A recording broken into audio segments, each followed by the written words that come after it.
Hello friends, నేను మీ కేకరింగ్ కుర్రోడు. కొన్ని ఎలిగేషన్స్ గురించి అయితే మనం మాట్లాడేసుకుందాం అర్జెంటుగా. ముందైతే మీరు ఈ వీడియో చూసేయండి. మరి డివోషనల్ మ్యూజిక్ ఇలాగే కనుమ ఇంకెవరు ఉన్నారన్నది చాలా మంది అనుకుంటున్నారు. ఇదైతే గ్యాంబ్లింగ్ అని చేస్తున్నారు వీరని చెప్పి చాలా మంది అనుకుంటున్నారు. వాళ్ళ గురించి కూడా ఇంకొక వీడియో క్లిప్ కూడా తీస్తాను, చూడండి. ఇది డివోషనల్ మ్యూజిక్. గెలుచుకున్నవారైతే సెకండ్ ఆప్షన్ వచ్చేసి శివ కోన, సత్యవతి పైడి,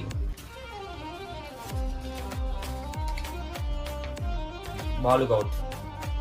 అదేంటి సంగతి, మనం గిఫ్ట్ ఇచ్చేటప్పుడు ఒకరిని ఎక్కువ తక్కువ తీయట్లేదు. పైగా కంటెంట్ ఎవరి మీద తీస్తున్నాం వాళ్ళ చేతితోనే ఇస్తున్నాం. పైగా గిఫ్ట్ ఇచ్చేటప్పుడు సోషల్ మీడియా అన్ని అకౌంట్స్లోనూ కన్సిడర్ చేసి మరీ ఇస్తున్నా. లక్కీ డ్రా అంటేనే డిపెండ్స్ ఆన్ లక్, అంటే ఏదో ఎంకరేజ్మెంట్కి ఇస్తున్నా. దాన్ని కూడా నెగిటివ్గా చూడకుండా మరి అసలు నెక్స్ట్ నుంచి గిఫ్ట్ ఇవ్వాలా లేదా అనేది ఆలోచిద్దాం. మీరేమంటారో కామెంట్ చేసేయండి.